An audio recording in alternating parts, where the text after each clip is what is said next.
found a picture that looked like him that was a sex offender. Oh! Are you 100? Oh no! College girl goes missing until cops see this on camera. To the man in the Deadpool costume. This footage shows him walking through a college campus parking lot. Oh, you guys can't see it. Oopsies. Pay attention to the man in the Deadpool costume. This footage shows him walking through a college campus parking lot in broad daylight. For the past 2 weeks, the man has been stalking this student, 21-year-old Lauren McCluskey, and on October 22nd, 2018, Lauren disappeared without a trace.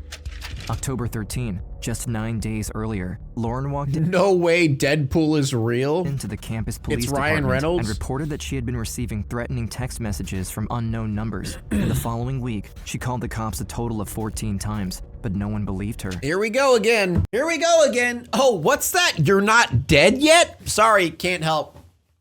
Can't help.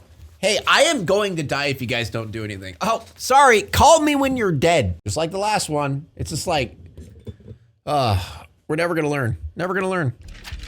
October 9th, 10 days before the man was seen in the parking lot, security cameras from the university capture Lauren meeting with her boyfriend, Sean Fields. According to her roommate, she was planning to break up with him that very same day.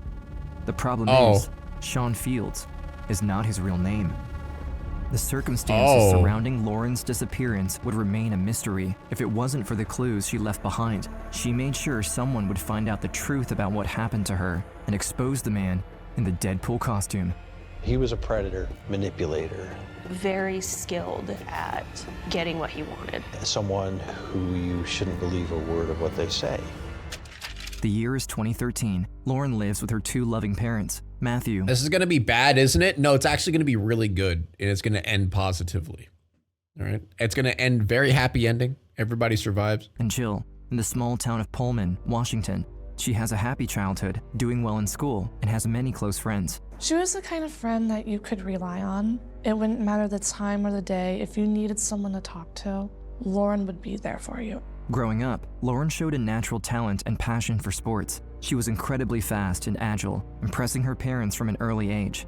Lauren was just athletic from the very beginning. She could climb trees at 2 years old and she had no fear. She was pure determination.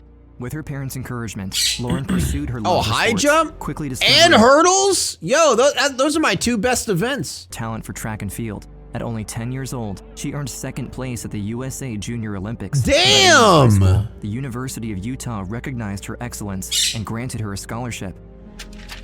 It's now September. Wait, why did you fucking put copium? I literally broke records, all right? In the 110-meter high hurdles, I actually broke records. I ain't trying to brag. I ain't trying to brag or anything. I mean, come on. Midori, thank you so much for the 14 months. September 2015, Lauren and her parents arrived Prove at it? the vibrant What, Salt you Lake want me to City call my high school and be like, hey, can you send me a form of the records I broke? campus, home to over 20,000 students. Her parents are anxious about leaving their only daughter. Do it right now. Hundreds of miles from her small town, but Lauren's confidence and maturity help her quickly make new friendships, including her new best friend, Alex. We were roommates our freshman year, and we became instant friends. For the next 3 years, Lauren continued to excel in everything she did. She was dedicated and determined, focused on her studies, track events, and of course, spending time with long her many jump? close friends. Goddamn. Her eyes lit up when she talked. Super smart. You didn't just see her as an athlete. She was a comedian. She's also a dancer. She did extremely well. She was very excited about graduating. But on the night of September 1st, 2018, Lauren's life would change forever. It's the start of her final year of college, and Lauren, having recently turned 21, decides to go out on the weekend for a fun night with her best friend Alex. It's Saturday night. Downtown Salt Lake City is bustling with nightlife as students fill the streets and bars. Lauren and Alex arrive at the entrance of the London Bell, a popular bar in Salt Lake City, known for their live music and dancing, and conveniently, only 15 minutes away from their dorm. Before entering, they're stopped by the bouncer, a friendly and charismatic man standing over 6 feet tall. He greets the 2 young women with a Jesus smile. Christ, he's terrifying. Introduces himself Like by how fucking beefy he is. as Sean Fields before letting them inside the His establishment. biceps are the size of my head. I remember him being very huge, very big muscles. Throughout the night, he would come back and pass through and stop and talk to us a few times. It's now midnight, and after a full evening of fun, the girls decide it's time to head home to get a good night's sleep, as they both have studying to do the next day. Lauren walks toward the bar's exit when suddenly there's a hand on her shoulder. It's the man she's been sharing glances with all evening, the handsome bouncer, Sean. They chat for a bit more, and before saying their goodbyes, he asks her out. She gave him her number and they made plans to go on a date later that day. It's now September 2nd. Lauren gets ready for her first date with Sean. In her life, Lauren has never had a serious boyfriend, and so far, Sean is ticking all the boxes. He's considerate, friendly, attentive, and they both bond over their college life since he's a student as well, majoring in Oh no. Like people like this always like seem like at first that they're perfect. Like sociopaths and psychopaths, they always like put on like the perfect thing that they want. computer science. Although he's a bit older than her, at 28 years old, Lauren feels safe and happy with him. At the end of the date, the young college student goes back home with a smile on her face. Sean is everything she could hope for, a gentle and dedicated student, but also an independent man with a part-time job of his own. It sounded sort of old-fashioned the way that he was paying attention to her. He took her out for dinner and bought her flowers and asked her to be his girlfriend. She clearly seemed very happy about her relationship. It started off really good, like a fairy tale. But soon, Lauren's close friends notice unusual behavior in the new romantic relationship, which suggests it isn't as rosy and loving as it first seemed. She said he told me to wear a t-shirt and Oh no. Yep. Here comes the controlling shit. jeans, so that's why I'm wearing this. Her friends become concerned, noticing the independent Lauren they know and love now seems to be questioning her every decision. The affection and devotion Sean gives her now looks much more like obsessive and controlling behavior. He constantly harasses Lauren over texts and calls, and she would always answer, seemingly fearful of what would happen if she didn't. Why do you have to answer your phone when that person calls? And she's like, you know, they really want me to answer my phone right away because they just want to make sure where I'm at, what I'm doing, and if I'm okay. Oh. After just a few weeks Classic into the incel relationship, behavior, Sean yeah. now spends all of his time with Lauren, basically living with her on campus. He makes friends with other students in her dorm, and with these connections, he can freely move through her building without a key card. Lauren becomes more and more withdrawn, always exhausted, and her friends notice she isn't acting like herself anymore. We noticed she was tired. She seemed stressed. You could tell, at least physically in her face, that she was going through emotionally a lot with the relationship. This guy is literally not good for her. October 1st, 1 month after Lauren met Sean, things take a disturbing turn. Sean tells Lauren he wants to give her something. He says it is for her protection. The gift? A loaded military-grade pistol. What the what? We would just tell her, like, no, you don't need it. Your safety is fine. If anything, he's compromising your safety. When Lauren's friends hear that her boyfriend wants to give her a gun, they quickly tell their resident assistant, Diamond, a fellow student who works for the university's housing department, exactly what's happening with the new relationship and share their fears surrounding Lauren. She's not hanging out with us as much. He's talking about getting her a gun, and then that's when it had passed the point of, oh, this is harmless gossip. I called my first supervisor and asked her, what some steps did you want me to take? Do you want me to call the police? Surprisingly, Diamond is not told to contact the authorities. Oh, of course. But rather, send an email to the university security and explain to them the details of the escalating situation. And so, on October 6th... I really don't think... I mean, to be fair, cops wouldn't do anything either. I was about to say the university security wouldn't do shit, but cops won't do anything either. Second, one day... Don't date someone you don't trust. It's not that simple. All right, she trusted him at first. He seemed like a great guy. He was everything she wanted, and then he started to become scary, and then she's fearful of him. She can't really just leave, right? I mean, he killed her. I'm sure if she tried to leave, he'd have probably done the same thing, you know? After the unsettling gift, campus security receives the first alarming email about Sean Fields. The concerns are mostly centered around Lauren and that she may be in a potentially harmful relationship, but also that her non-resident boyfriend has been on campus frequently and that he might be acquiring a weapon for her, and there are suspicions that he's even tracking his girlfriend's movements. However, days go by, and yet, Diamond's email inbox remains empty. The email is seemingly ignored. Makes Then, sense. Only a few days later, on October 9th, Lauren makes a frightening discovery of her own. She finds Sean's ID card, but somehow, only the photo matches. The name and birthday are both wrong. The identity under the photo is of a 37-year-old man named Melvin Rowland. Oh, Lauren immediately begins to no. investigate, going online to search for his name. She needs to know who her boyfriend really is. No. She and a friend found a picture that looked like him that was a sex offender. Oh! Are you 100% Oh, no. sure it could be this person? Based on what I was reading online, that was a really hard offense. Oh, God. Lauren discovers that the name Sean Fields doesn't exist at all, but Melvin Rowland is a real person with an alarming police record. Bro, I'd straight up dip. Yeah, I just get out. I just like, Mom, I don't want to go to college anymore. I'm going home. I don't want to die. I mean, like we saw at the beginning, she literally called the cops like, what, 14 fucking times? But they just don't do anything.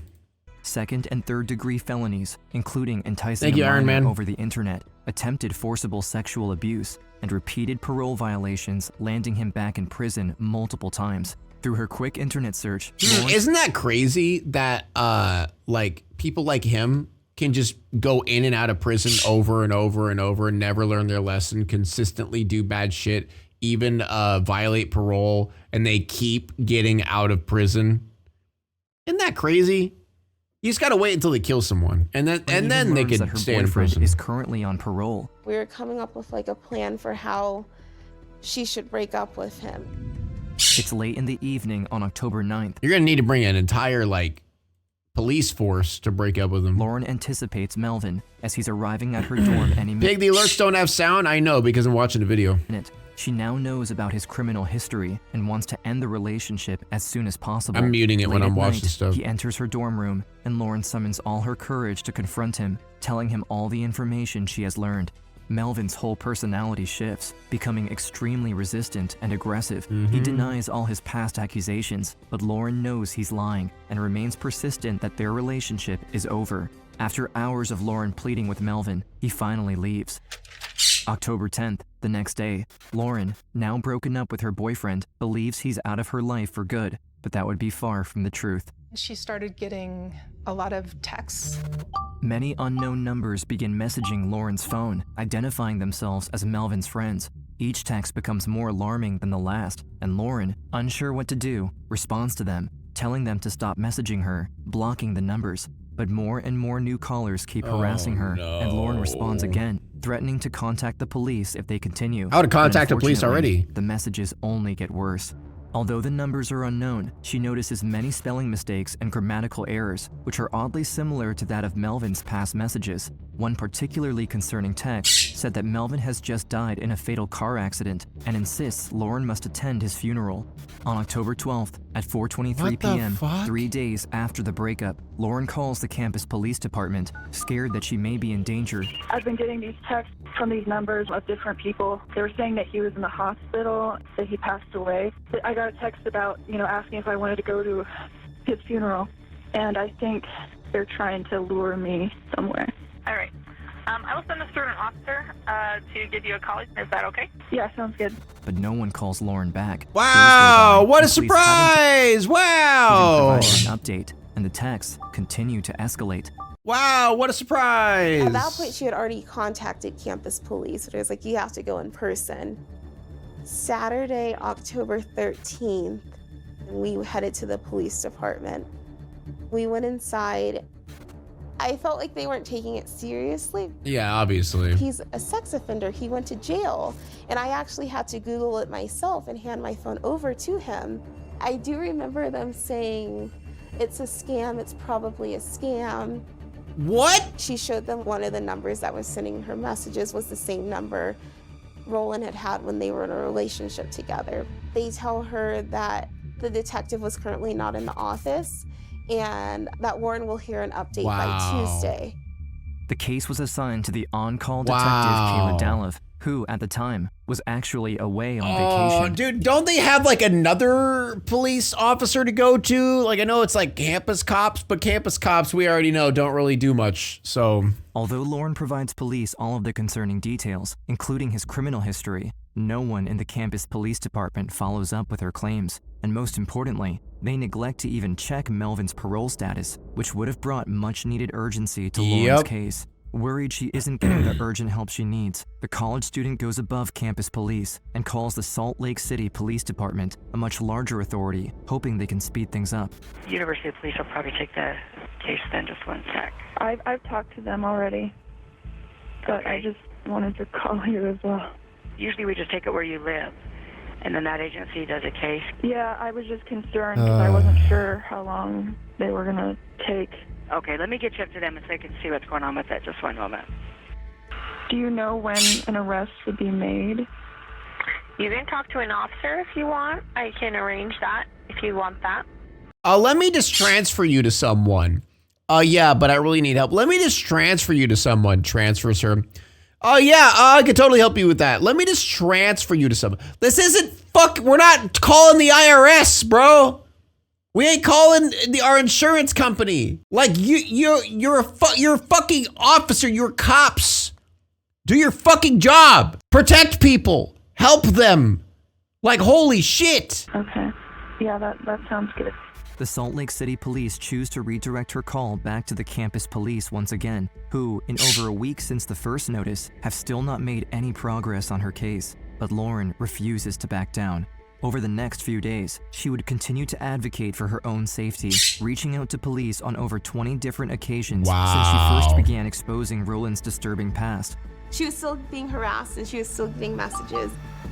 I know she was nervous. It's October 19th. Melvin had recently bought a Deadpool costume. The comic book superhero movie Deadpool 2, starring Ryan Reynolds, had come out earlier that year, and Melvin was planning to wear this outfit on Halloween in just a few weeks. But in this footage, captured just 10 days after Lauren broke up with him, Melvin is seen lurking around campus, his identity concealed, secretly searching and stalking Lauren. At 4:02 p.m., Lauren has no idea that her ex-boyfriend is stalking her right around the corner. Notice how he holds a small black bag. Police would later discover hidden inside the bag was a deadly weapon, a fully loaded .40 caliber Beretta. 3 days later, on October 22nd, Melvin is captured again by multiple security cameras, lurking around the campus, looking for Lauren once more, and holding the same black bag. 8 p.m. later that same day, Lauren finishes her last class and heads back to her dorm alone like any other night. While walking, Lauren calls her mom back home in Washington State. The family routinely calls each other almost every day to chat about their day and the overall updates about how things are going. She sounded positive and, telling me that she was going to go home and finish an assignment. Matthew and Jill, both hundreds of miles away, are talking with Lauren on speakerphone when suddenly, both parents hear strange noises over the phone, and then the sound of someone yelling. She must have gotten tackled or something because I hear the phone fell to the ground. We were yelling, "Lauren, Lauren." I kept calling for her and she didn't answer. I knew that her life was in danger at that time. I took the landline. Jesus Christ, man. Hi, my daughter, Lauren. Let me guess, you called 911 and they're like, can I transfer you? Oh yeah, I think my daughter's dying on the floor, getting murdered. Yeah, can I transfer you to someone else maybe to deal with it? I don't really got time for this. Was talking to her mom. It sounded like someone might have been grabbing her or something. We were scrambling, trying to figure out where she might be. All units attempt to locate a suspect involved in possible kidnapping. The victim is Lauren McCluskey. Police, after weeks of Lauren's calls, finally take the case seriously. Again, gotta wait until she dies, then something happens. And desperately look for the missing young woman, searching the area as fast as possible. Yeah, we'll have an officer call you in a few days. Maybe she passed out at a friend's house. Give it a few hours, yeah. Nothing turns up. Lauren's parents keep calling the police. Everyone is now on the lookout for Lauren. At that moment, police might have just received their first lead when authorities get a phone call from a student who found something while walking through the campus. Hi, Hi, I just found a whole bunch of stuff spread out all over the ground and a phone that had an active call. I picked it up. Where is that backpack out? Can you get a location for me? Police find Lauren's personal belongings scattered all over the ground, but she's still nowhere to be found. Dozens of cop cars and police dogs surround the area, setting up a perimeter. Worried students across the campus start asking questions. No answers. What were they looking for? What was going on? There are multiple calls from students wanting what we want students to do. The campus staff issues a shelter-in-place alert and releases a description of the prime suspect, Melvin Rowland. A manhunt begins. Police broadcast his face on television, hoping someone will recognize him. The clock is ticking, and Lauren is still nowhere to be found. Yeah, it's probably nothing to put in the lost and found. We do have officers on scene handling right now. Dude, the sad part is like, I feel like these officers should just get in trouble for this shit. Get fired for this shit. Literally letting someone die, But it's just... Actively looking for it. We're doing everything we can to track it down. Finally, police review the security cameras and notice a man matching Melvin's description heading away from the college grounds. At 8:21 p.m., Rowland is seen leaving the campus parking lot on foot. He proceeded to walk to a nearby light rail station before getting picked up by a driver. Hours go by, and police have no idea where he is or what he's doing, until, later that night, a terrified woman contacts law enforcement, telling them she recognizes the man wanted on the television. I saw the picture of this guy, and then I saw that he may have been picked up in a silver Sonata, which is like a description of my car. I saw the picture, but the name isn't the same, or the age. The woman tells police that Melvin, who once again assumed a different identity, went out with her that evening. She says they oh had met through an online dating no. app, and she had agreed to Dude, he's already on to his next victim? What the fuck? Station before going out to dinner and spending time at her place. What the fuck? He took a shower at her home and then left after midnight. An hour later, 1 a.m., Melvin is spotted by a police officer walking near 200 East and 500 South in downtown Salt Lake City. I have officers chasing your suspect on the shooting.